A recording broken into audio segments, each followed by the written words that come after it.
ऐसा यीशु ने कहा है कि धन्य वो जो प्रकाशित पहले के तीसरे में, धन्य वो जो प्रकाशित वाक्य को पढ़ता है, सुनता और मानता है, वो आशीषित। हालेलुया। तो मुझे ऐसा लग रहा है कि जब हम प्रकाशित पूरा खत्म कर लेंगे तो हमारे पास आशीषित जो है रखने के लिए जगह नहीं होगी। हालेलुया।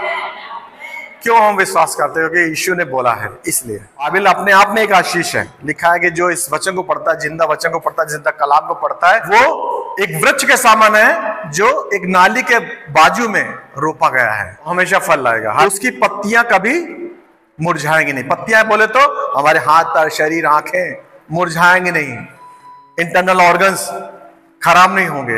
हालेलुया।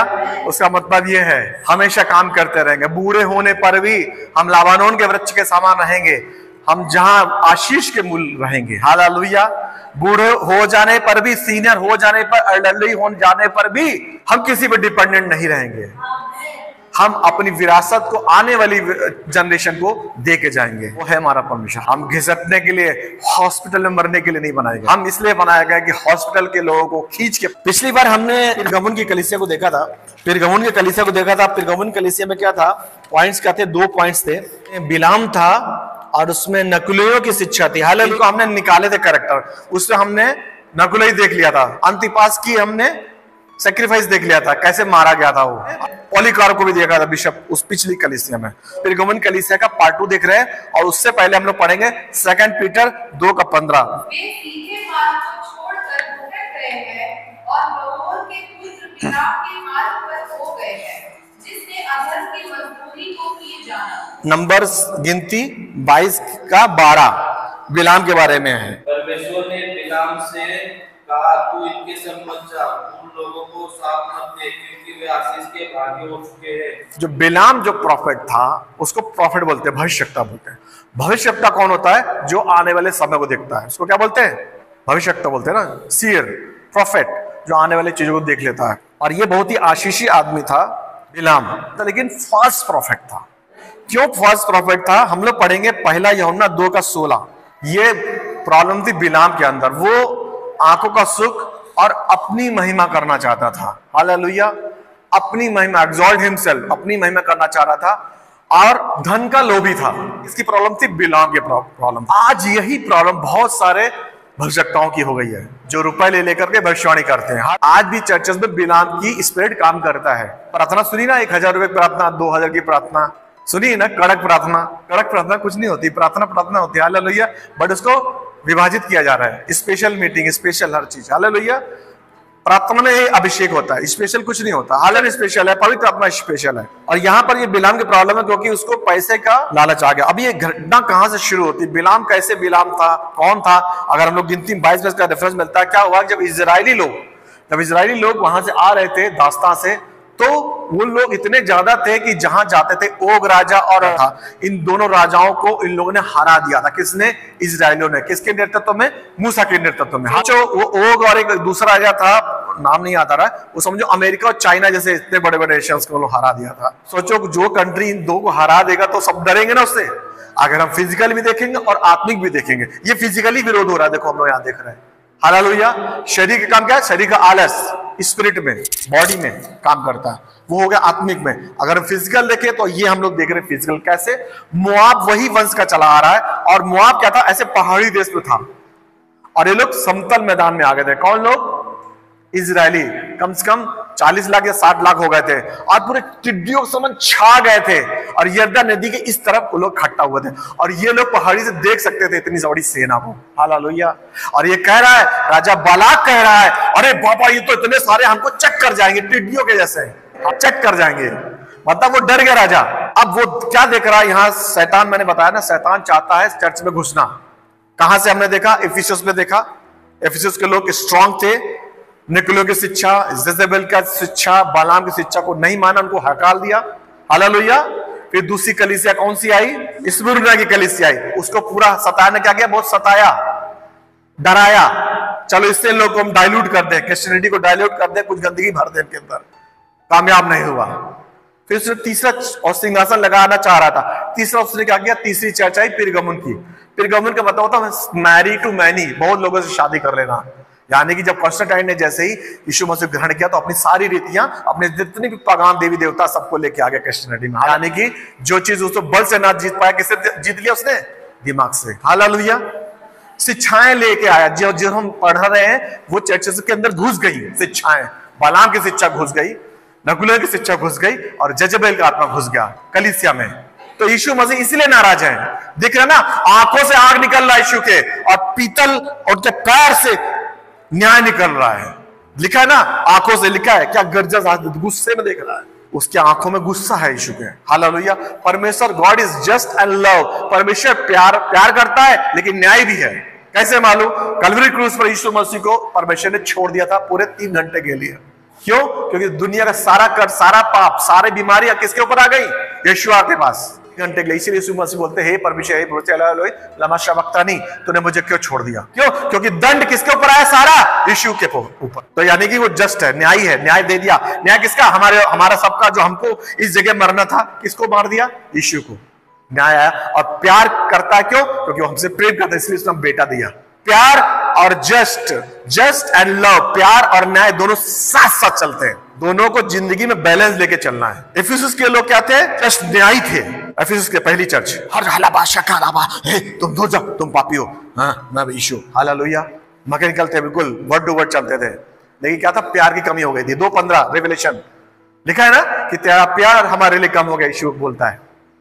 धीरे धीरे लोग अंदर घुस गए, कलीसिया में गड़बड़ी शुरू हो गई।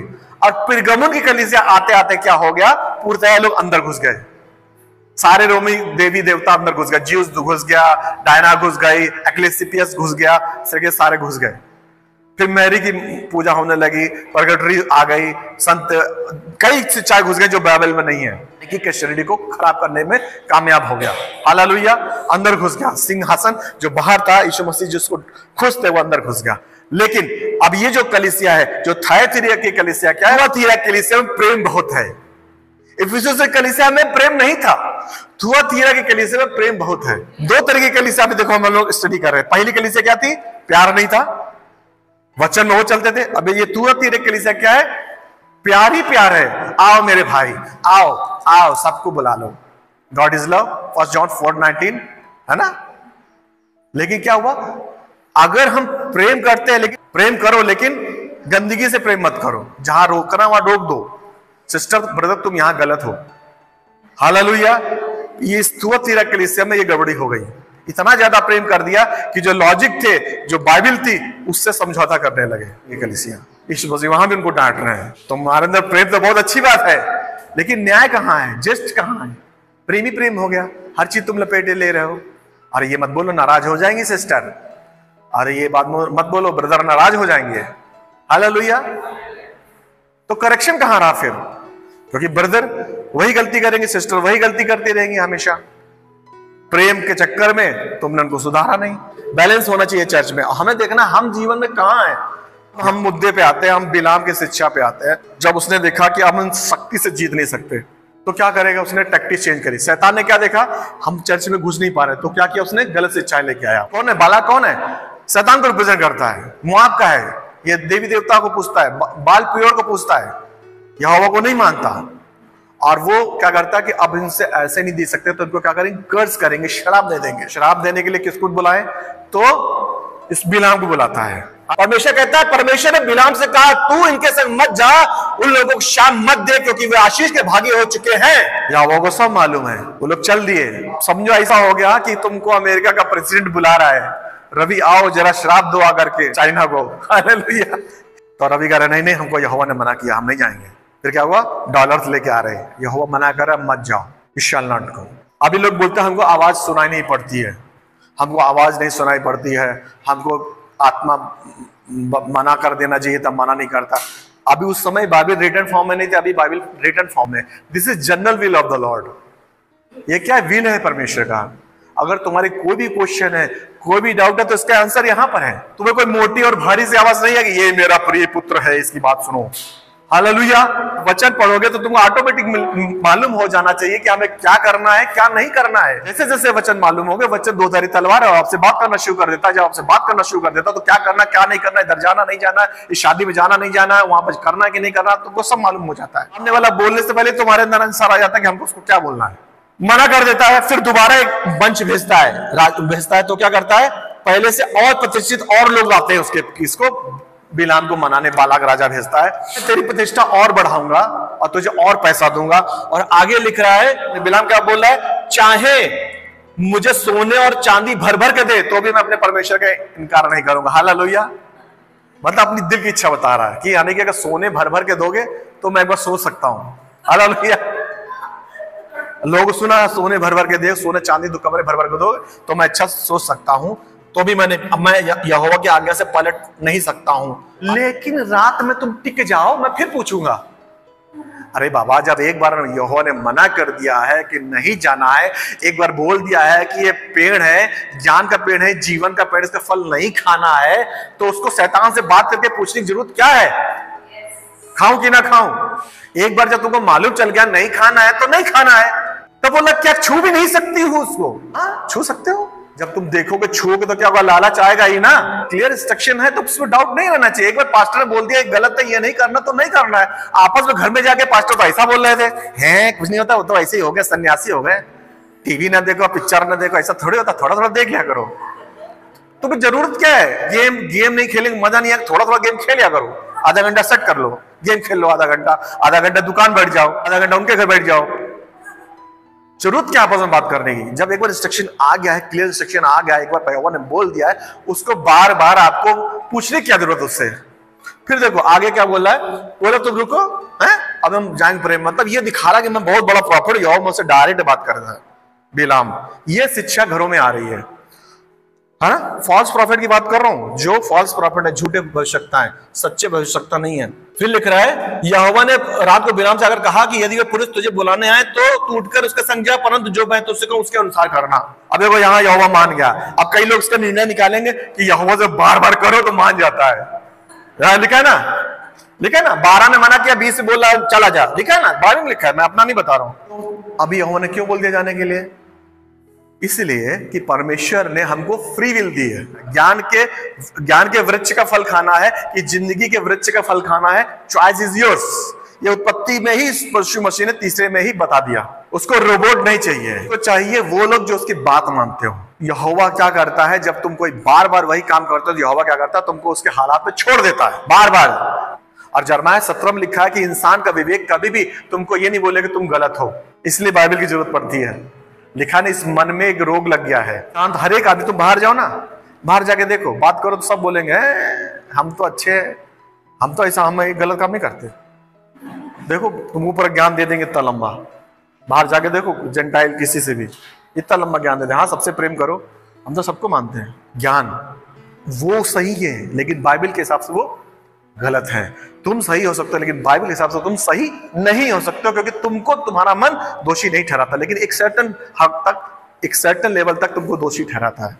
और वही काम अगर उसको हम जिंदगी में ले लें कि वचन जानने के बाद भी अगर वही काम बार बार करेंगे, तुम पाप को करोगे, बार बार करते रहोगे, ये होली स्पिरिट बोलेगा, लगातार बोलेगा, लेकिन बार बार करते रहोगे तो वो आवाज आनी बंद हो जाएगी। तो फ्री विल दी। अब ये बार बार एक ही चीज को बोला था, मैंने कहा जा तू कर अपनी इच्छा, लेकिन बोला उसको तुम कर्ज मत करना। और उसके बाद जब ये ऊपर जाता है, प्रोफेटिक अनाउंटिंग थी, फिर इसके 24:17 में लिखा, मैं इसको देखूंगा तो सही परंतु अभी नहीं, मैं इसको निहारूंगा तो सही परंतु समीप होकर नहीं। याकूब में से एक तारा उदय होगा और इस्राएल में से एक राजदंड उठेगा, मोआब की सीमाओं को चूर चूर कर देगा और सब दंगा करने वालों को गिरा देगा।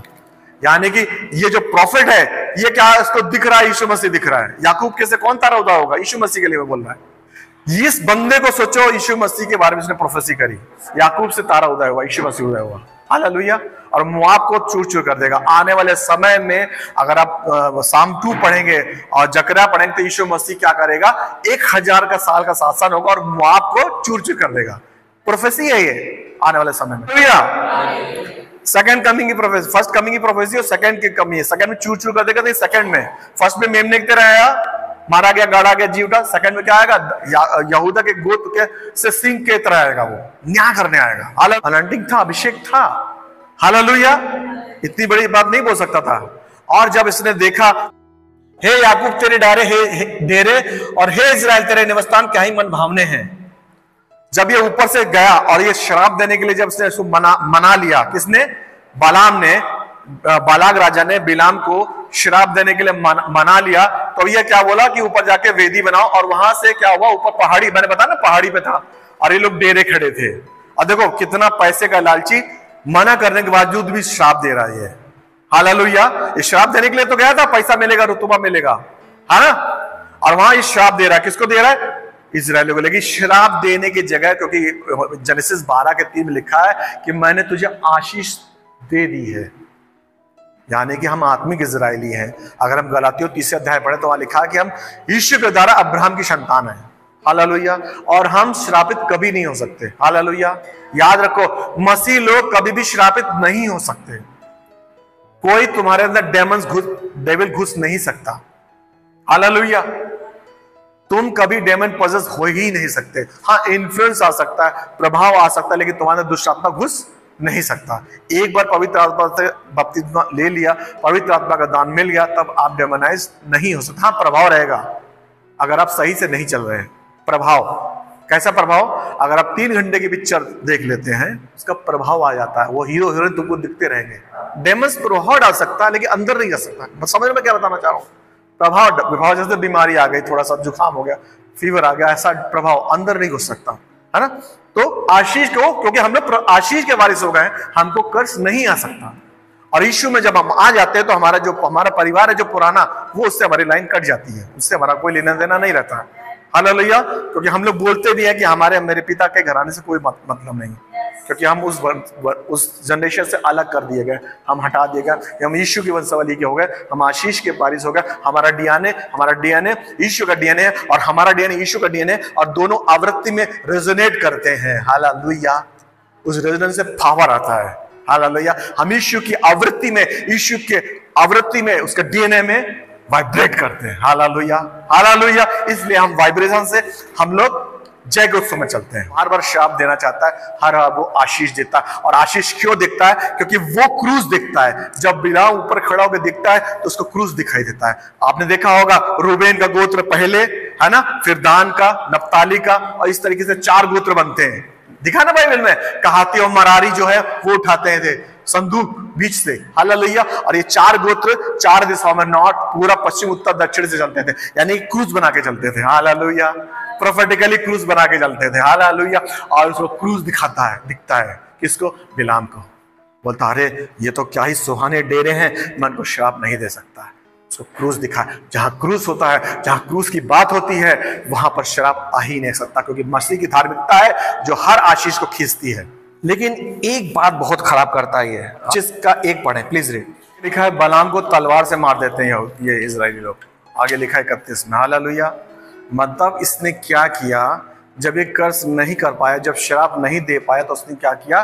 उनको वो चीज बता दी, दुश्मन को, शैतान को, कि वो उनका जो कमजोरी थी। हालेलुया। अब याद रखो, जो बाल वर्शिपर थे हमेशा प्रोस्टिट्यूट करते थे, यानी कि इनके जो मंदिर रहते थे वहां व्यभिचार, मतलब प्रसाद माना जाता, व्यभिचार करना ही पड़ता था वहां। हालेलुया। तब आशीष आती थी।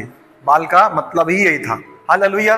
अस्त्रोत देवी और बाल के जो वर्शिपर थे, फोर्निकेशन, प्रोस्टिट्यूशन करते ही करते थे वहां जाके मंदिर में। हालेलुया। तो ये सब ये लड़कियां लेके आए, और जो आउटपोस्ट में जो सोल्जर्स थे उन्होंने क्या किया? कुकर्म किया। हालेलुया। और बाइबल में लिखा है कि तुम व्यभिचार मत करना। और नए नियम में तो यहां तक बोल दिया कि देखो भी मत। हालेलुया। देखना भी मना है। व्यभिचार तो दूर के बाद देखो भी मत देखो। एक बार देख लिया गलती से, ठीक, दोबारा मत देखो घूम के। हालेलुया। एक बार देख लिया गलती से, समझ में आता है, लेकिन दोबारा घूम के मत देखो वही चीज। हालेलुया। समझ में क्या बोल रहा हूं? चाहे वीडियो हो, चाहे कुछ हो, या चाहे लड़की हो या लड़का हो, जो भी हो। हालेलुया। ऐसा है हमारा परमेश्वर। हालेलुया। ये कहीं नहीं लिखा। जब मैंने वचन पढ़ा तो मैं हिल गया, बाप रे। हालेलुया। और इंसान, आज का इंसान हमेशा 24/24 घंटे यही सोचता रहता है, यही देखता रहता है। सोचो हम लोग कितने पवित्र लोग हैं। ये कोई नहीं सिखाता कि व्यभिचार दिमाग का व्यभिचार भी व्यभिचार है, उससे बढ़ के यीशु मसीह ने बोला है जब तुम आज्ञा तोड़ोगे, जब बाड़ा तोड़ोगे तो सांप डसेगा। इन्होंने क्या किया? बाड़ा तोड़ा, नियम तोड़ा, क्या हुआ? कर्स आ गया। 1 तिमोथी 2 के 13 में लिखा है कि Lord is wide by the law, परमेश्वर वचन से बंधा हुआ है। यदि तुम उसका बाड़ा तोड़ोगे तो शराब आना ही आना है। हालेलुया। इसलिए यीशु मसीह बोलते हैं कि यदि तुम मुझसे प्रेम करते हो तो मेरी आज्ञा को मानोगे। और उसका जब शराप आया तब तो यहोवा ने बहुत लोग मर गए इजरायली, यानी कि he has enticed Israelite to sin। खुद तो धर्मी बना रहा लेकिन दूसरों को पाप में गिराया। याद रखो, अगर तुम स्ट्रांग हो फेथ में तो वो काम मत करो जिससे तुम्हारा साथी गिर जाए। यहां से ये हम लोगों को मैसेज निकलता है कि तुम स्ट्रांग हो लेकिन तुम पान टपरी पे मत खड़े हो सकता नया बिलीवर जो तुमको देख करके वो भी वहां जाने लगे, यानी कि तुम्हारे पीछे दूसरा ठोकर ना खाए। अगर तुम्हारा कोई विश्वासी है और तुमको तुम्हारा जो एक विश्वासी अन्य धर्म से आ रहा है जहां पर मटन चिकन खाना वर्जित है तो तुम उसके लिए छोड़ सकते हो, मत खाओ। क्यों? तुम्हारे खाने से वो गिरना नहीं चाहिए, मेरे द्वारा किसी दूसरे को गिरना नहीं चाहिए। और इस बिलाम ने क्या किया? अपने फायदे के लिए, अपने रुपए के लिए, अपनी महिमा के लिए उस कौम को बर्बाद कर दिया। हालेलुया। याद रखो, फेसबुक पर, यूट्यूब पर ऐसी कोई पोस्ट मत डालो जो तुम्हारी यीशु के खिलाफ है, तुम्हारे धर्म को जो निंदा करती है। He was faithful to the Lord, but he was not faithful to the will of the Lord। बिलाम जो था यहोवा के साथ फेथफुल तो था लेकिन उसकी इच्छा के प्रति फेथफुल नहीं था। यीशु मसीह से ज्यादा यीशु मसीह की आशीष को चाहता था। यीशु मसीह से ज्यादा उसकी आशीष, यानी कि हमारी प्रेयर आंसर हो जाए, बाकी यीशु मसीह का काम, उस राज्य जान हम मतलब नहीं। अगर हमारी ये सोच है तो हम बिलाम की शिक्षा पर चल रहे हैं। हमारा काम बन जाए बस, मैं शराब की बोतल बेच दूं मेरा काम हो जाए, नहीं। हमारे द्वारा बिलाम की शिक्षा को प्रमोट नहीं हो, डायरेक्टली इनडायरेक्टली हमको मसीह क्रिश्चियन नाम में हमको बहुत ही सजग होकर चलना है।